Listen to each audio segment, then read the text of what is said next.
नमस्कार किसान भाइयों, मैं सूर्यदेवल फिर से हाजिर हूँ आपके अपने चैनल एग्रीकल्चर गुरुजी में।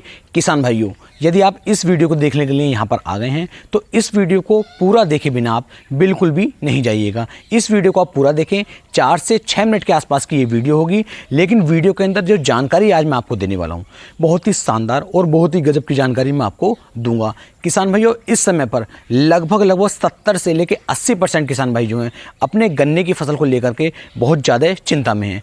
उनके खेत के अंदर इस समय पर बहुत बड़ी समस्या आ चुकी है और वो समस्या है किसान भाइयों गन्ने का सूखना। गन्ने के पूरे पेड़ ऊपर से लेकर नीचे तक पूरे का पूरा मेड़ा, जो 8 से लेकर 10 गन्नों का हमारा मेड़ा होता है, वो पूरे का पूरा सूख रहा है। और कहीं कहीं पर तो किसान भाइयों ऐसे मान लीजिए 1 एकड़ गन्ना उनका बोया हुआ है तो 1 बीघा 2 बीघा गन्ना बिल्कुल ही ख़त्म हो चुका है। और कल मेरी एक किसान भाई से बात हुई जिनका 20 बीघे गन्ना, 20 बीघे का मतलब लगभग 3 से 4 एकड़ गन्ना उनका बिल्कुल खड़ा सूख चुका है। वो बहुत ही ज़्यादा परेशान है, बहुत ही ज़्यादा हालत उनकी ख़राब है। आज शायद उनके यहाँ पर पहुँचा जाए और उनके खेत की वीडियो बना करके आपके साथ साझा की जाए। तो यहाँ पर किसान जो ये वीडियो मैं बना करके दे रहा हूँ, यहाँ पर 2 दवाइयों के बारे में आपको बताऊँगा।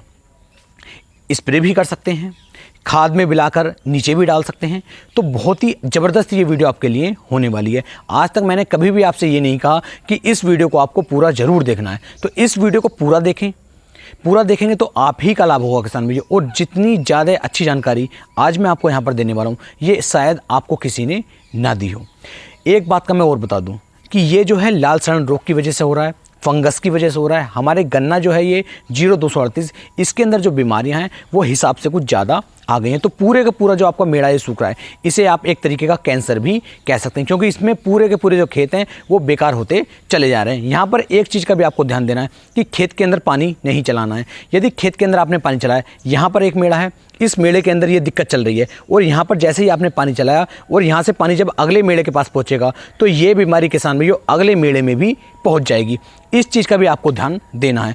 बिल्कुल 100% प्रैक्टिकल वाली बात मैं आपको बता रहा हूँ। जो कौन कौन सी दवाइयाँ हैं उनका यदि आप उपयोग कर लेते हैं तो ऐसा नहीं है कि 100% मेरी गारंटी है कि 100% ये रिजल्ट आपको देगी, लेकिन इतनी जिम्मेदारी मैं आपको लूँगा कि ये 80 से लेकर 90% तक आपके गन्ने की फसल को बचा करके चलेगी। इनसे अच्छी दवाई पूरे मार्केट में, पूरे इंडिया के अंदर बिल्कुल भी आपको देखने को नहीं मिलेगी। क्योंकि ये जो दवाइयाँ मैं आपको बता रहा हूँ ये गन्ने की फसल के लिए, ये जो सूखे का रोग जो हमारे गन्ने की फसल के अंदर आ गया है, जो ये कैंसर का रोग हमारे गन्ने की फसल के अंदर आ गया है, इस पर ये 100% बहुत ही शानदार रिजल्ट आपको निकाल करके दे सकती हैं। लेकिन यदि आप ये चाहें कि बिल्कुल ये खत्म हो जाए तो ऐसा मेरे पास बिल्कुल भी कोई फार्मूला नहीं है। आप वीडियो को छोड़कर जा भी सकते हैं, लेकिन जो 2 दवाइयाँ हैं ये वाकई में यहाँ पर बहुत ज़्यादा काम करने वाली हैं। किसान भाइयों की हालत इतनी ज़्यादा ख़राब है कि अब तक उन्होंने ना जाने कितने स्प्रे, कितने खाद अपने खेत के अंदर डाले और अब आकर के उनके गन्ने की जो फसल है वो पूरी की पूरी सूखनी शुरू हो गई है।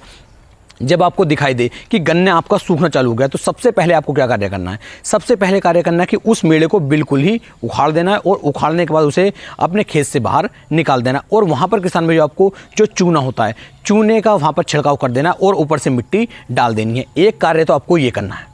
इस कार्य को यदि आप करेंगे तो इससे किसान भाई जो फंगस हमारे खेत के अंदर लगातार बढ़ रही थी वो काफ़ी ज़्यादा हद तक कंट्रोल हो जाएगी। 100% बात नहीं हो रही है, कंट्रोल हो जाएगी। तो ये कार्य आपको करना है, लेकिन कोई भी मेड़ा खेत के अंदर नहीं छोड़ना है। अब कुछ किसान भाई यहाँ पर ये कहेंगे कि हमारी तो 1 बीघा ज़मीन बिल्कुल बेकार हो चुकी है, अब क्या करें? किसान भाइयों, कल जो मेरी बात हुई थी उनका 20 बीघे गन्ना, 3 एकड़ गन्ना बिल्कुल बेकार हो चुका है, पूरा सूख चुका है नीचे से ऊपर तक। तो आप अंदाज़ा लगा सकते हैं उन्हें कितना बड़ा नुकसान देखने को मिल रहा होगा। तो ये कार्य तो आपको करना पड़ेगा। अब मैं बताता हूँ कि कौन कौन सी दवाई का आप क्या कर सकते हैं। तो आप यहाँ पर पहली दवाई के बारे में बता रहा हूँ, कार्बेंडाजिम, जो 50% WP में आती है, इसे आपको ले लेना है। और इसे जो है लगभग आपका जो 15 लीटर वाला पंप होता है उसके अंदर आपको 30 से लेकर 35 ग्राम की मात्रा 15 लीटर वाले पंप के अंदर डालिए और गन्ने की 2 फीट ऊंचाई तक, यानी कि गन्ना जैसा आपने यहाँ से 2 फीट ऊंचाई तक गन्ने को जो आपको भिगो करके चलना है। इससे किसान भाइयों काफ़ी हद तक जो है ये रोग जो है ये कम हो जाता है। दूसरा यहाँ पर ध्यान देना, इस स्प्रे को यदि आपने आज किया तो आज से 15 दिन के बाद आपको दूसरा स्प्रे भी करना है। दूसरा स्प्रे क्या है वो मैं भी आपको बताने वाला हूँ, पहले इसके बारे में पूरी बात समझ लीजिए। तो कार्बेंडाजिम 50% WP में जो है इसकी मात्रा 30 से लेकर 35 ग्राम लेनी है। 15 लीटर वाले पंप में डालो और 2 फीट तक आप इसे भिगो दीजिए। उसके बाद खेत के अंदर पानी चलाएंगे तो ये जो दवाई है ये अपना काम करना शुरू कर देगी और पूरे खेत में अच्छी तरीके से फैल जाएगी, जिसके अच्छे रिजल्ट किसान भाइयों आपको देखने को मिलने लगेंगे। लेकिन यहाँ पर ध्यान देना है, यदि आप स्प्रे नहीं कर पाते पाते हैं, आपके पास कोई ऑप्शन नहीं है कि मैं स्प्रे नहीं कर पा रहा हूँ, उस कंडीशन में किसान भाइयों आपको क्या करना है, आपको सबसे आसान तरीका मैं बता रहा हूँ, कार्बेंडाजिम 50% WP की 1 किलो 200 ग्राम मात्रा आपको ले लेनी है। ध्यान देना है, 1 किलो 200 ग्राम की मात्रा आपको लेनी है और इसे आपको या तो बालू रेत के अंदर मिक्स कर लीजिए, या जो हमारी उपले होते हैं, उपलों की जो राख होती है, राख के अंदर आप इसे मिक्स कर लीजिए। और 1 किलो 200 ग्राम मात्रा को मिलाने के बाद गन्ने की जड़ों के पास में पूरे खेत के अंदर हल्की हल्की मात्रा इसकी डलवा दीजिए।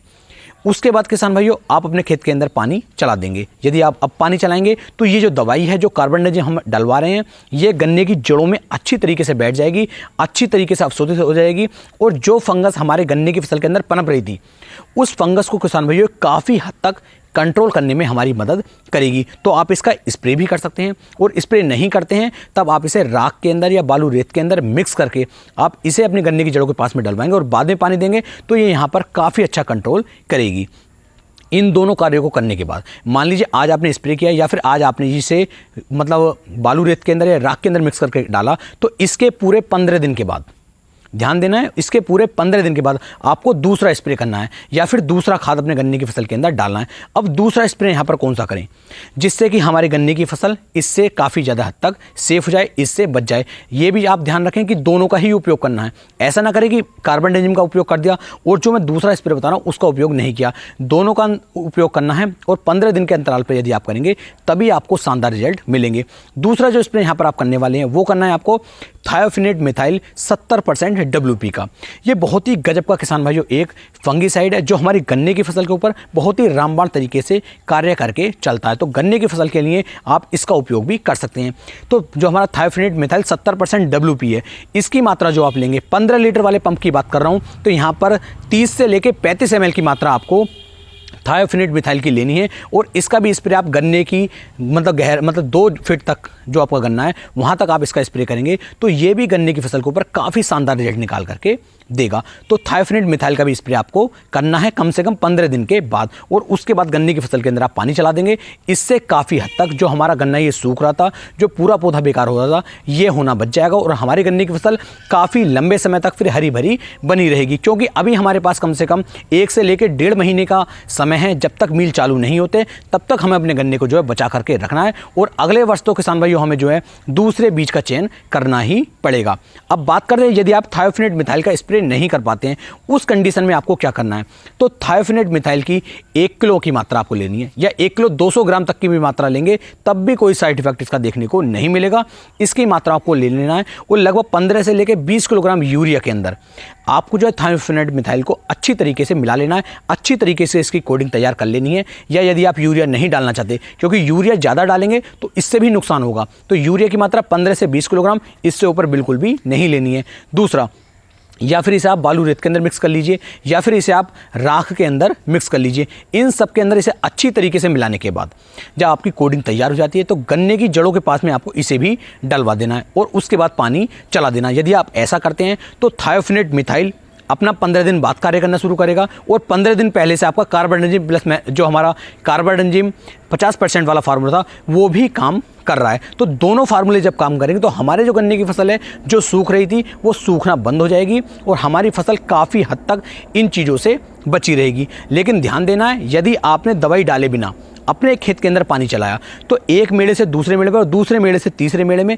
ये पूरे खेत के अंदर फैल जाएगा और पूरे खेत के अंदर जो आपका गन्ना है वो सूखना शुरू हो जाएगा। तो इस समस्या का सिर्फ और सिर्फ एक यही समाधान किसान भाइयों मेरे पास है, जिसका आप उपयोग करके अपने गन्ने की फसल को इस रोग से, इस बीमारी से बचा सकते हैं।